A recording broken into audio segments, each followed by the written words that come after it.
नमस्कार, मैं नासिर हुसैन और आप देख रहे हैं किसान तक। इस वक्त हम मौजूद हैं institute of Himalayan bio resource Palampur, Himachal Pradesh में। मेरे पीछे जो आप देख रहे हैं ये बैम्बू है, बांस के पेड़। आ, हम बैम्बू को यानी बांस को जो जानते हैं वो उसके इस्तेमाल में सिर्फ इतना ही जानते हैं कि जैसे लकड़ी की जो सीढ़ी बनती है या फर्नीचर है, या बहुत सारे लोगों ने इसका अचार देखा और खाया भी होगा।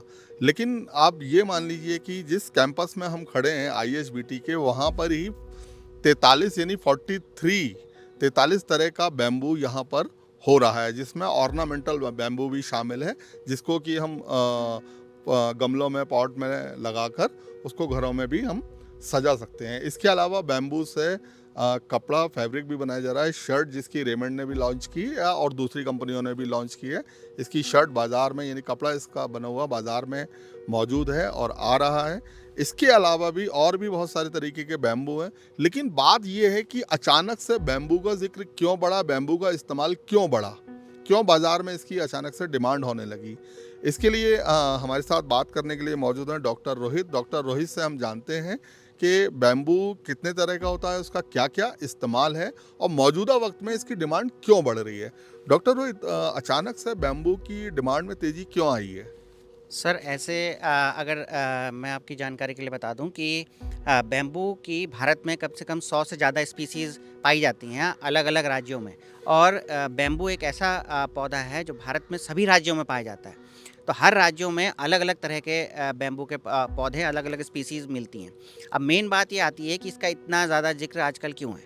इसका एक मुख्य कारण ये है कि 2017 तक बैम्बू को गवर्नमेंट ने एज ए फॉरेस्ट क्रॉप में इंक्लूड किया हुआ था, जो 2017 में उन्होंने फॉरेस्ट एक्ट में अमेंडमेंट करके इसको अब कमर्शियल क्रॉप में कन्वर्ट कर दिया है। तो अब इसके लिए फॉरेस्ट डिपार्टमेंट से परमिशन लेने की ज़रूरत नहीं है। तो अब काफ़ी सारी कंपनीज़ इसमें प्रोडक्ट में आ गई हैं। इसका अलावा प्लास्टिक और रेयन के भी अल्टरनेट में बैम्बू अब निकल के आया है। तो जहाँ जहाँ प्लास्टिक की चीज़ें बनती थी, जैसे चम्मचें हैं, कांटे हैं, आपके वो घुमाने के, वो जूस को मिक्स करने की जो स्टिक्स आती हैं वो हैं, वो सब प्लास्टिक के बदले अब बैम्बू रिप्लेस कर रही हैं। आप ज़्यादातर अब रिजॉर्ट्स वगैरह होटल में जाएंगे तो आप पाएंगे कि वो लोग रिप्लेस कर चुके हैं, काफ़ी लोग कर भी चुके हैं। तो हमारे यहाँ भी काफ़ी उसके प्रोडक्ट्स डेवलप हुए हैं। इसके अलावा आप देखते हैं अगरबत्ती उद्योग में पूरा क्या कहते हैं, अब बैम्बू की वो आने लगी हैं स्टिक्स, जो अगरबत्तियाँ बनाते हैं, उसके लिए भी आईएचबीटी ने टेक्नोलॉजी इस्टेब्लिश कर दी है और वो मार्केटिंग के लिए उपलब्ध है। तो इसमें खास बात यह है कि एक मोसो बैम्बू जिसको हम बोलते हैं, फाइलोस्टेचस प्यूबिसेंस, ये अगरबत्ती बनाने के लिए सबसे उपयुक्त माना जाता है, क्योंकि इसके इंटरनोडल लेंथ जो है वो अगरबत्ती की स्टिक की लंबाई की ही होती है, एकदम एक्यूरेट होती है। इसमें कार्बन मोनोऑक्साइड कंटेंट बहुत ज़्यादा कम होता है, तो अगरबत्ती जलाने से धुआं भी नहीं आता और ये पूरी तरह से जलता भी है। तो अब अगरबत्ती इंडस्ट्री में बैम्बू की जो इंसेंस स्टिक्स हैं वो पूरा रिप्लेस कर रही हैं, जो पहले टिम्बर की बनती थी। अच्छा, इसके अलावा फ़ाइबर है, बैम्बू का फ़ाइबर निकल रहा है आजकल। इसमें बड़ा अच्छा इसका रेयॉन आता है। इसके भी हमने आईएचबीटी ने इसके रेयॉन निकालने की टेक्नोलॉजी इस्टेब्लिश की है और इसको मार्केट में हमने काफ़ी सारी कंपनीज़ को दिया है और इसके तो काफ़ी सारे अब कई तरह के प्रोडक्ट भी आने लगे हैं। डॉक्टर रोहित, आपसे जैसे बीच में बातचीत हुई, आपने बताया कि बैम्बू का इस्तेमाल अब पेपर यानी कागज़ बनाने में भी हो रहा है। जी हाँ, ये भी एक बड़ा इम्पॉर्टेंट है कि अब पल्प एंड पेपर इंडस्ट्री वालों ने भी टिम्बर वुड को रिप्लेस करके उसकी जगह बैम्बू यूज़ करना स्टार्ट कर दिया है, क्योंकि बैम्बू में अच्छी हाई टेंसाइल स्ट्रेंथ भी है और इसकी फाइबर भी बड़ा मजबूत होता है। इसको अगर हम स्ट्रेंथ के मुकाबले में देखें तो स्टील के बराबर इसकी स्ट्रेंथ एकदम पाई गई है। जो रिसर्च में पाया गया है कि स्टील की जितनी स्ट्रेंथ है उतनी ही बैम्बू की स्ट्रेंथ होती है। तो ना सिर्फ, और इसका फाइबर बड़ा इंपॉर्टेंट है, तो हाई टेंसाइल स्ट्रेंथ और हाई फाइबर्स कंटेंट के कारण इसको पल्प एंड पेपर इंडस्ट्री में भी बहुत ज़्यादा अब लोकप्रिय हो रही है। और इसके अलावा इसको पुलों बनाने, घर में फर्नीचर बनाने, और इसके अलावा अभी एक नया इसमें निकल के आया है जो मैं बता दूं, ऑर्नामेंटल बैम्बू। तो बहुत सारी स्पीसीज़ जो है ऑर्नामेंटल रूप में भी क्या कहते हैं लोग उसको खरीद रहे हैं। हम भी क्या कहते हैं करीब करीब 6 के करीब ऑर्नामेंटल स्पीसीज़ अपने यहाँ प्रोपेगेट करते हैं CSIR IHBT में, और काफ़ी लोग उसमें ज़्यादा इंटरेस्टेड हैं अब। मतलब फूलों के पौधे ले जाने के बजाय अब लोग ऑर्नामेंटल बैम्बू में ज़्यादा इंटरेस्टेड हैं, क्योंकि उसकी केयर भी कम करनी पड़ती है और उसमें पानी की भी इतनी ज़्यादा ज़रूरत नहीं रहती है।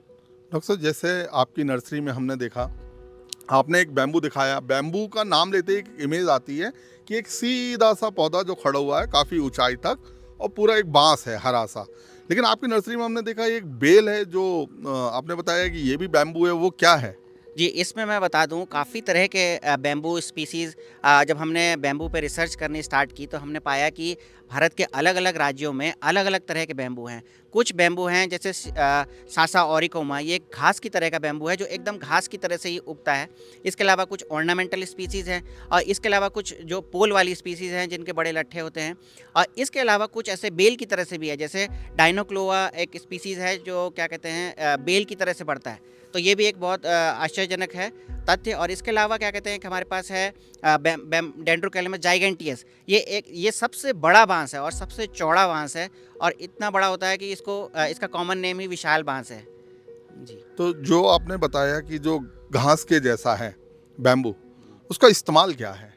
जो घास की तरह से बैम्बू है उसकी जड़ें हमने देखी है, उसकी काफ़ी गहराई तक जाती हैं। तो लोग उसमें क्या कहते हैं, जहाँ पे मृदा अपरंदन होता है, जहाँ भूमि का कटाव ज़्यादा है, तो वहाँ पे लोग इसको उगाते हैं, तो उससे भूमि का कटाव उनका रुकता है। पहाड़ी इलाकों में जहाँ पहाड़ में ढलाने हैं, जहाँ मिट्टी हर साल बह जाती है, वहाँ पे इसको लगाने से बड़ा मिट्टी का कटाव रुकता है। जैसा कि हमने अपने यहाँ भी लगाया हुआ है, जहाँ पे कटाव ज़्यादातर पानी बहता है, वहाँ पे हमने भी लगाया हुआ है। और इसके अलावा काफ़ी सारे रिसॉर्ट वगैरह में लोग इसको अब एज ए ग्रास के रूप में भी यूज़ करते हैं, क्योंकि ये भी एक अच्छा है और थोड़ी हल्की हाइट का है और एकदम ग्रास के पैरेलल चलता है और इसमें मेंटेनेंस कम है। कुछ बैम्बू ऐसे भी हैं जो बहुत कम शॉर्ट हाइट के होते हैं। ज़रूरी नहीं कि अगर बैम्बू है तो वो बहुत हाइट तक जाएगा, 15 फीट या 8 फीट 10 फीट तक ही जाएगा। कुछ छोटे भी हैं 1-1.5 फीट 2 फीट के, और उनका इस्तेमाल क्या है? जी, इसमें क्या कहते हैं, बैम्बू का हर स्पीसीज़ का उसके फाइबर, उसकी स्ट्रेंथ के अकॉर्डिंग अलग-अलग यूज़ हैं। तो इसमें कुछ छोटे बैम्बू भी हैं जैसे कि जो 7-8 फीट तक जाते हैं या उससे भी कम हाइट के हैं। तो बेसिकली उनका use as a ornamental bamboo हम करते हैं, और काफ़ी सारे इसमें बैम्बू ना सिर्फ ऑर्नामेंटल हैं बल्कि हेज में भी हैं। जैसे डेंड्रोकैलिमस मैक्सिमस है, वो क्या कहते हैं, हम hedge bamboo as a use करते हैं, जिसको हम अपने एज ए बाड़ में लगा सकते हैं।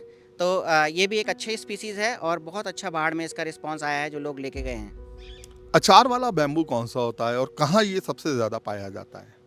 इसमें भी काफ़ी सारी स्पीसीज़ हैं जो जिनका अचार बनाते हैं। अचार बनाने के लिए बेसिकली जो राइज़ोम से, बैम्बू के राइज़ोम से जो नई स्पीसीज़, जो नए टिलर्स निकलते हैं, उनको क्या कहते हैं बेसिकली अचार में यूज़ करते हैं।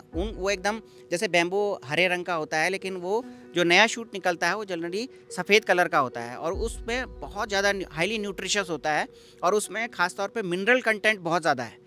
तो हाईली मिनरल कंटेंट और हाईली मतलब न्यूट्रिशियस होने के कारण काफ़ी सारे लोग उसको, अब काफ़ी सारी स्पीसीज़ को लोग खाने में यूज़ करते हैं। तो इसकी सब्जी भी बनाते हैं लोग, इसका क्या कहते हैं अचार भी बनाते हैं लोग, इसका मुरब्बा बनाते हैं लोग, और इसका चुक बनाते हैं यहाँ पे लोकल में।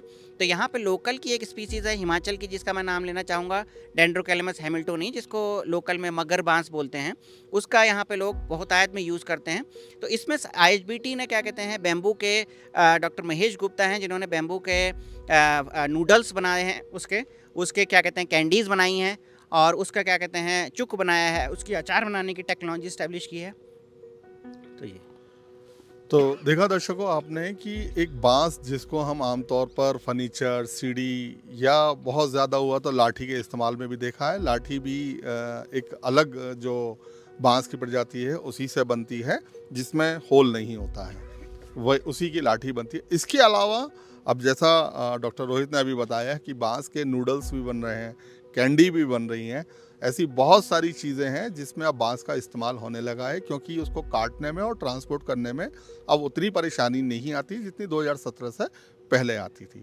तो बांस से जुड़ी और जानकारी के लिए और इसी तरह के और वीडियो देखने के लिए आप हमारे साथ बने रहें किसान तक पर। हमसे है दुनिया, हमें कुछ करके दिखाना है। मिट्टी मेरी, सेहत मेरी, खेती का नया जमाना है। किसान तक, खाना है तो उगाना है।